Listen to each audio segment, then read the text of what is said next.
Hello and welcome back to my channel. Today is another news update. I strive to put these out every day. Thank you for being here. However you found me. A free way to support the channel is a like and subscribe. Helps out tremendously. Uh, Please listen as long as you can. I'm learning since this channel is new that through the analytics that the longer you listen, the more it helps me out. So it helps me get in front of more eyeballs and expand. So, you know, anyway, we'll jump right in. If you weren't aware that there was a there was some big news in Bitcoin recently, the big double spin news. Spoiler alert: it wasn't a double spin. It was detected by BitMEX research, incorrectly, in my opinion, reported by someone at Cointelegraph. Drove the price of Bitcoin down to, I think it went down to around 28,000. Uh, it turned out just to be an opportunity for what they call whales, big investors, rich people, to buy the dip, BTFD, buy the flip and dip. So the price of Bitcoin as of right now is $31,770.35. So it's still down 3.5% over the last 24 hours, but it looks like it's bouncing back up. So we'll keep tracking that. Give me a comment below what the price of Bitcoin is as of the time you watching this video. Hopefully it's up.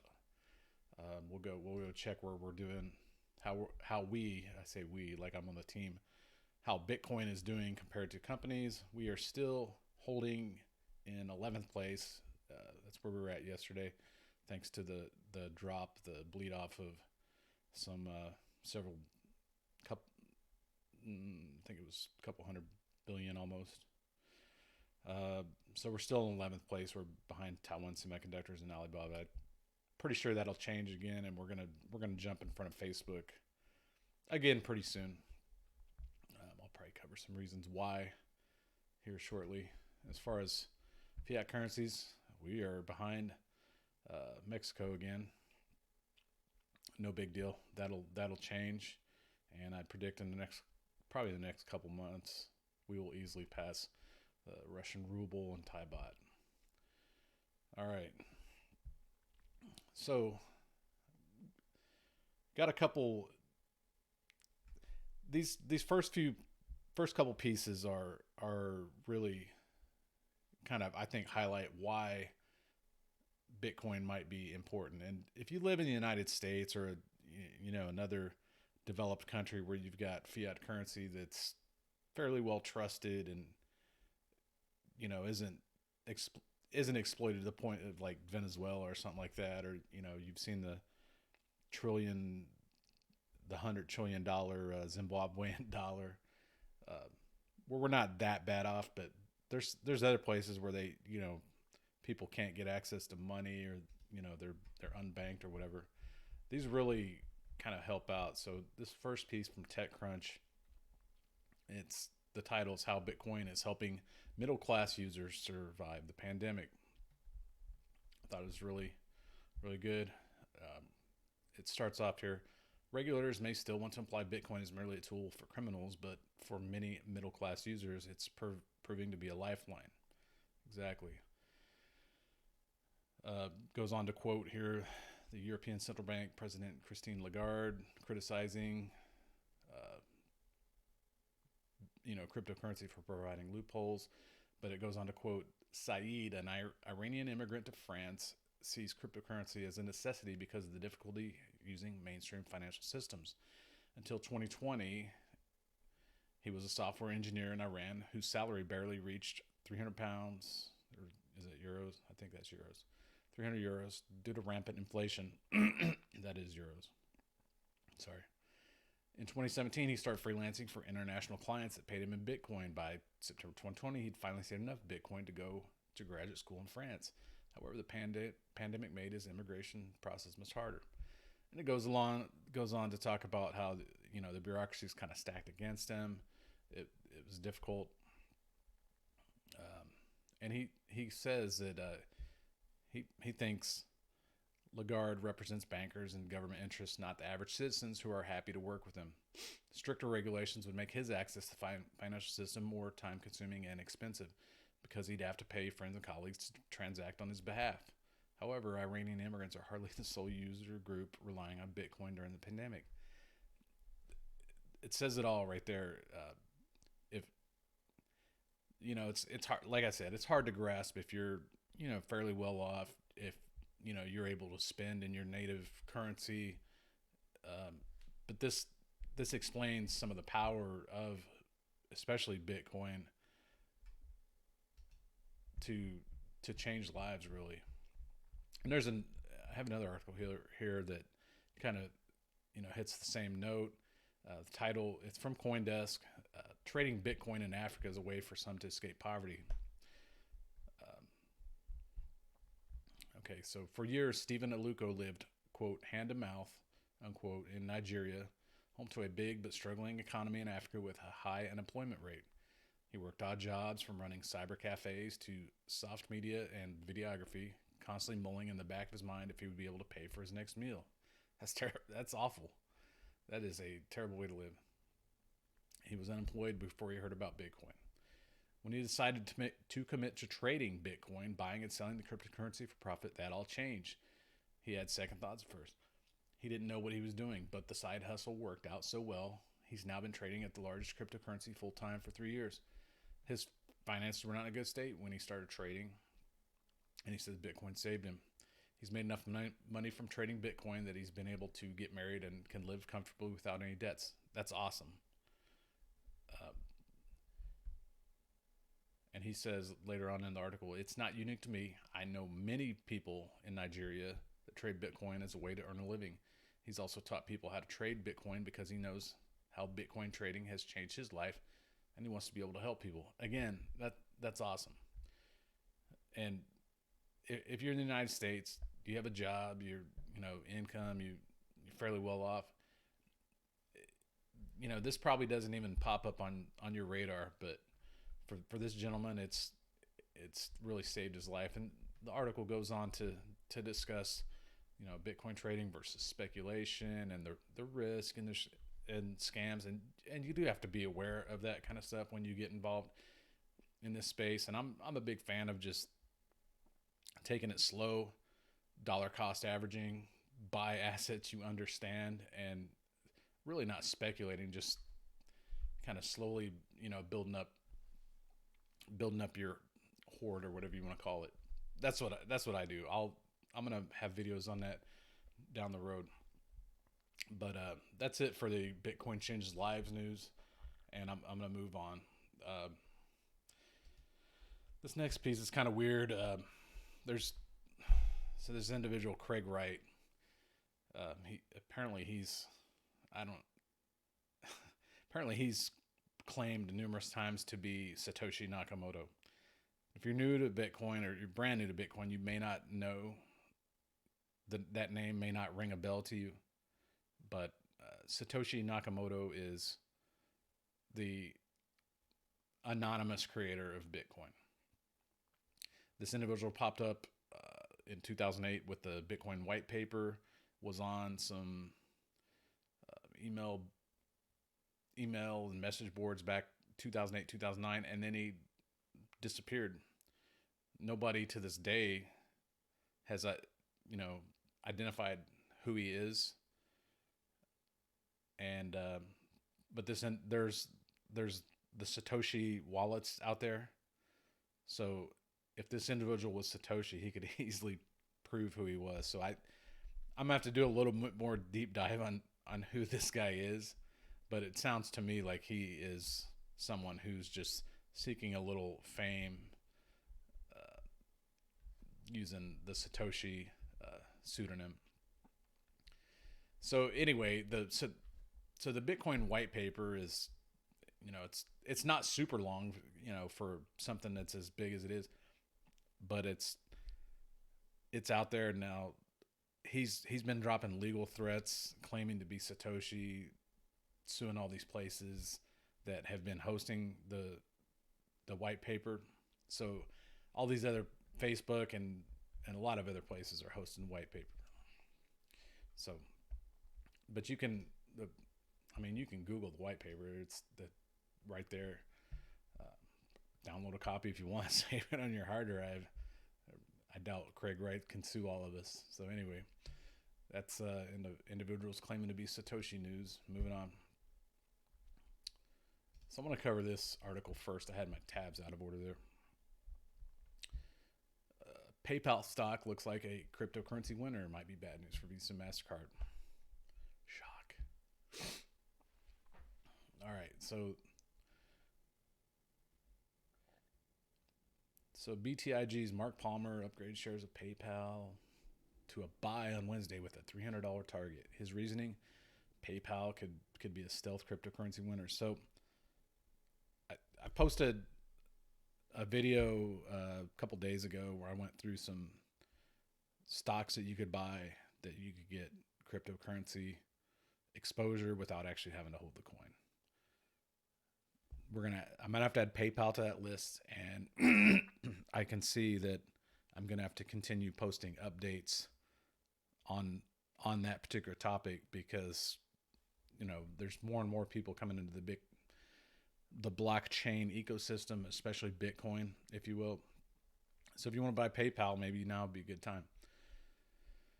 So long story short, you can buy crypto on PayPal now. I'm going to have to do a full rundown of how you do that. Should be awesome. But anyway, I'll jump back into this. PayPal could take crypto mainstream by acting as an intermediary between consumers and merchants. A consumer could buy and store Bitcoin on the PayPal app and use it to make a purchase at a store or online retailer. The merchant would get paid in dollars or another fiat currency, with PayPal conducting the conversion and taking the exchange rate risk behind the scenes. Why would they do that? You might wonder, why would they just not pay with Bitcoin? Probably because they think that Bitcoin is going to continue to go up and will continue to go up for the foreseeable future. That's why I would do it if I was PayPal. I would rather hold on to that Bitcoin. But a word of caution. I have the same tab open twice. I apologize. We'll go back to our Bitcoin bull article. And this is going to be in You Gotta Be Kidding Me news, news, or whatever you want to call it. Bitcoin bull says long-term investors must have a very strong stomach to cope with volatility. That you have to. Bitcoin is a brand new asset class. It's still discovering its price floor, if you will. Don't get twisted. You see all-time highs, and is it the top? No, we're just getting started, people. Bitcoin it's like a baby deer that's just learning how to walk. If you ever seen those videos of deer trying to walk on ice or something, it's so new. So this article points out you got to have a strong stomach to withstand the volatility. Yeah, you do. But you also need to understand, especially when it comes to Bitcoin, if you understand the fundamentals, you'll be fine. This recent news that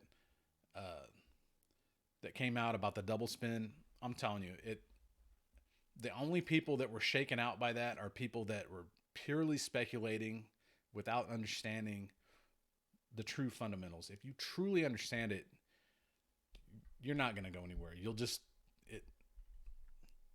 be fine. We're going to come back up. There was no double spend. Things worked as they should have. I think a reporter wrote up an article and an editor. I can't get into the motives of Cointelegraph. I'm starting to form opinions about some of these crypto online news outlets. I think they follow the same philosophy as your traditional news organizations. If it bleeds, it leads.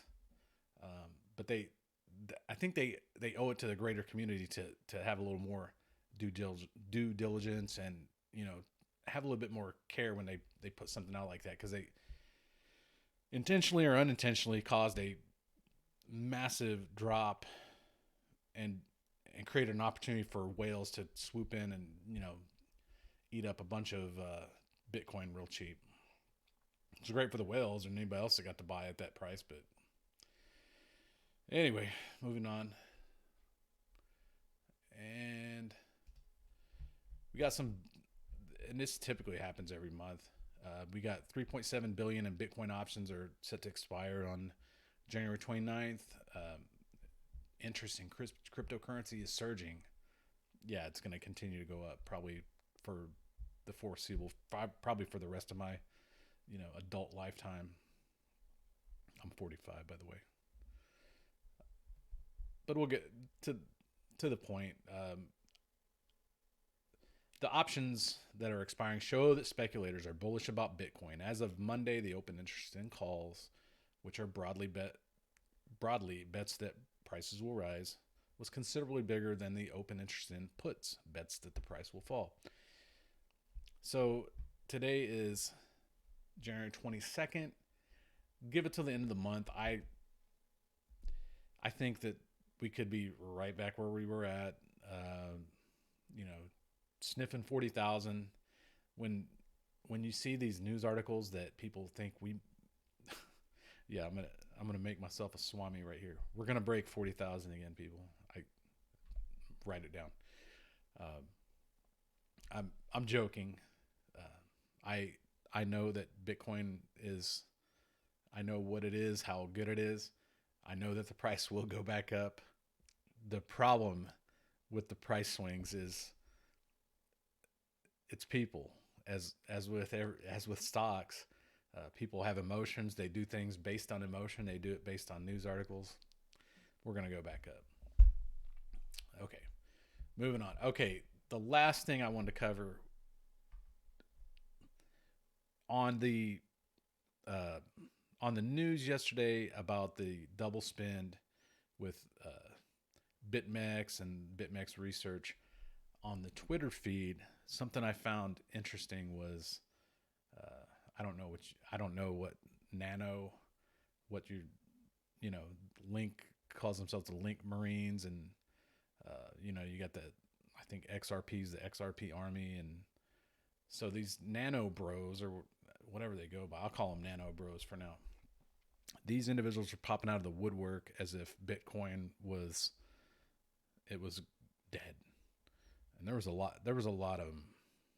And after I looked it up on CoinMarketCap to see how big it was and kind of read about it a little bit, I mean, I don't want to say anything bad about the project because I really don't understand it fully, but it appears to be it purports to be a similar to Bitcoin, faster, able to do similar things without all the proof of work and whatever.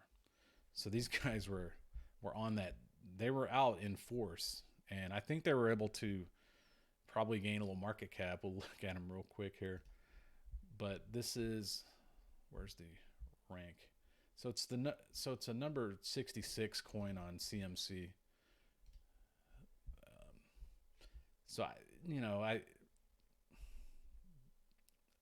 Were they taking the opportunity to shill their coin? Yeah, I guess so. So they were able to, push based on the Bitcoin FUD and, pants wetting over the past couple days. We're able to drive up their market cap a little bit.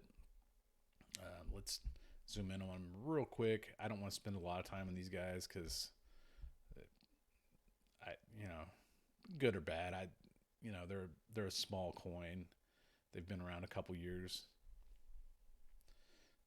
Maybe they have a use case down the road, and but they have a website. They have a team, so you're not fully decentralized. Then Bitcoin doesn't. I've explained it before. Bitcoin doesn't have a CEO. Nobody can be hauled in front of Congress. So it's a big difference.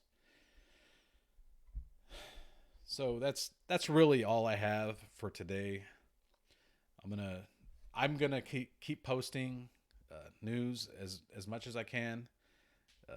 I'm telling you, this YouTube thing is harder than I thought when I started, but I think it's kind of cool, and it's interesting to see where things will go. Uh, I've been looking at the analytics, so if you're finding me through the search or finding me organically, that's awesome. Stick around, like and subscribe. I want to keep bringing you news that's, worth talking about to my Canadian users or my Canadian viewers. How you doing? Thanks for being here. Hope you come back. That's really it. Like, subscribe, share the content, stick around. I'm going to have lots of how-tos, how to do certain things, how to get started in crypto. How do I, what software wallets work? How do I use a software wallet? How to transfer funds, different platform reviews, all kinds of stuff. I've got it all up here. It's going to come out on video. So thanks for being here. I'll see you. And until next time, take care.